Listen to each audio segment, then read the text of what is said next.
Paul Marsh, and I am joined on a Zoom call by Hayley Quinn. Hayley, and you are going to talk to me about dating in 2023. I am. So, unsurprisingly, some research came out by Match recently that said for 1 in 7 people, finding a partner was top of their January to-do list. So, I've got lots of interesting insights into dating trends that we're going to see, and also some tips for how people can build a more effective online dating profile. Right. Well, I'm going to start with an obvious question. Are you single or taken? I am taken. You're taken. So you know you are the complete and utter dating expert.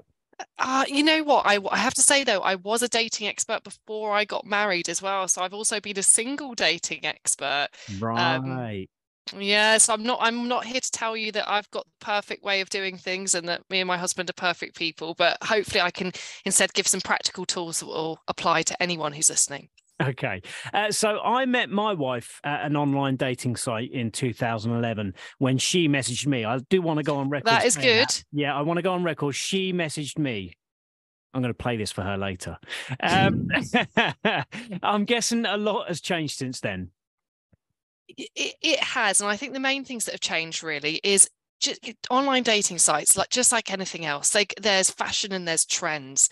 And one of the big things that came out really in this research from Match is how one of the trends that was big a few years ago, which was emojis, people are now getting slightly over it, with about 25% of people saying too many emojis would be a turn off for them. So they were actually going back to people wanting different ways of expressing themselves. Now, it's almost like you can see my script because that was literally what I wanted to talk to you about, because never, ever did I think that in an interview I would be asking someone to talk to me about emojis. Because in 2023, emojis can make or break a chat, can't they? Right. And yeah, and what's really funny is over the years as a dating coach, as you can imagine, I have seen a lot of online dating profiles. And there was a period in time where it was quite cool to have an online dating profile that was just all emojis, like, oh, the swimmy emoji and the dancey emoji. And now we've kind of gone in the other direction. In fact, people are looking for a bit more content, and something that's going to be really big in 2023 is something Match are called conflabbing, which is this process of actually adding voice notes to your dating profile. So there's things like Match Voice where you can record a short voice note prompt to a question so that whoever's checking out your profile can also hear what you sound like. Okay. And I think this is really valuable because obviously lots of whilst you've had an amazing experience meeting your wife, some people will be going on dates and thinking, I just don't know how to choose someone who I actually then go on to and experience a connection with in real life. So the idea behind a voice note is really that it gives us that bit much more information to play with and a better intuition for who we're going to connect with when we actually go on a date. Yeah, it's funny because, again, when I met my wife online, it was still a little bit taboo, not quite taboo, but a little bit taboo about meeting people online. So, we spoke online for quite a while, and then we literally went to phone calls because we didn't live in the same place. We went to phone calls and then we eventually met. But I guess, I talked to a friend on WhatsApp and he sends me voice notes. And I guess this is the thing now, isn't it? Voice notes. And also I've been reading, apparently, you can correct me here, apparently slow replying has been claimed as a turnoff for women in 2023. Now, it's nice to know that speed impresses women now, because I could do well in 2023 with women. Well, I think it's true, isn't it? If you do wait forever and a day to get a response from someone, I think the whole just excitement and momentum sort of withers a bit. So if you do get a message from someone, you like the look at their profile, the message sounds pretty good. If you can write back to them that day or the next day and make a habit out of logging into your online dating app or platform, that's so much better to build momentum, because if you take 3 days and they take 3 days, then by the end of it, you can't remember why you started talking in the first place. Or even if they are a real catch, perhaps someone else has swooped in a bit faster and got onto that date. So I think being responsive, but dare I say, is going to be even more important this year. Now, talk to me about coupons, because my wife is always shopping for a deal, and I don't think we go anywhere unless we have vouchers or coupons or discounts or something. Now, it Right. used to be a big no-no to use vouchers. Absolutely. It used to be the biggest faux pas, didn't it? It used to make you look non-generous and penny pinching, but now it's a yes, yes, yes. Yes, exactly, because we've all wound up in 2023 and suddenly we're switching our light switches off far more often and thinking about, turning the heating, actually thinking about when we turn the heating on. So it's unsurprising that that trend has now spilled over into our dating lives. And I think, people will and should have empathy for, dates, and that we should be thinking about going Dutch more, thinking about cost saving dates, and that actually a bargain hunting voucher isn't the bad, sort of slightly dodgy thing that it used to be. It could seem that you're financially savvy. Yeah, exactly. It used to be kind of, we'll go for a long romantic walk along the beach to be romantic. And now it's purely to save money.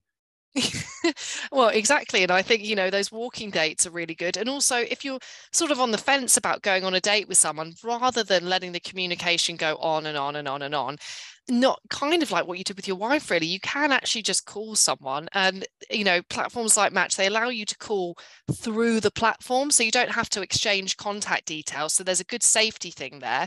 And I think rather than hesitating on whether to go on a date endlessly, it's usually better do a quick phone call, do a quick video date, and you'll get a lot more information when you actually speak to a person as to whether you're compatible or not. Now, I'm 41 years old, and I've never felt more old as to when I researched all of this new dating stuff, right? I can't believe I'm about to say this. Let's talk about scrumming. Right, so scrumming isn't watching rugby for your first date or anything more untoward. It actually just means bring a friend on a date, go double dating. Now, obviously, this is something you communicate to your date in advance. Please don't turn up on a date with somebody else don't just show up on a date with the rest of the football team. No, that's not going to go down well. But there is this idea that there's a safety benefit, there's a cost saving benefit, and I think if all parties are aware that this is going to be a double date, it could also make things just a bit more fun. And I think dating should, when you're doing it right, dating should be fun and enjoyable. So if you've been hitting a bit of a mental wall with that, so maybe going on a scrumming date with your best mate is the solution. Is there a risk, though, that if you take a friend and they take a friend, that you each end up just talking to your own friends? Well, I think you're going to have to just remind yourselves to be nice and socially open and show interest in others. But yes, just like you don't want to have your phone out and not be present on a date, likewise, you wouldn't just want to have a siloed conversation with your friend.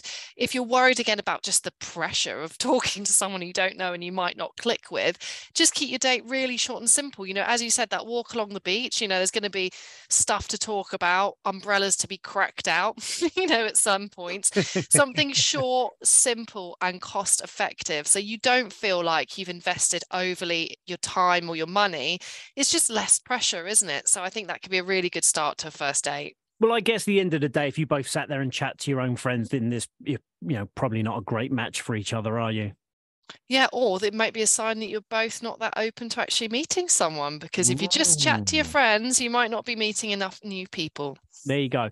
So if someone is newly single and looking to jump back into dating, I'm not suggesting anything before any listeners or my wife sort of takes any wrong information. What is the best advice that you can give? Well, I think, as you said, you've got to be proactive. You've got to be in it to win it. So just like any other area of your life, this takes some time.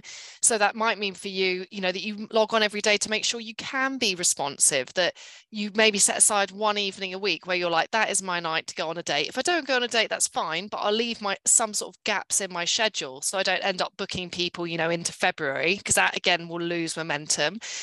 Also, just being a good communicator about who you are.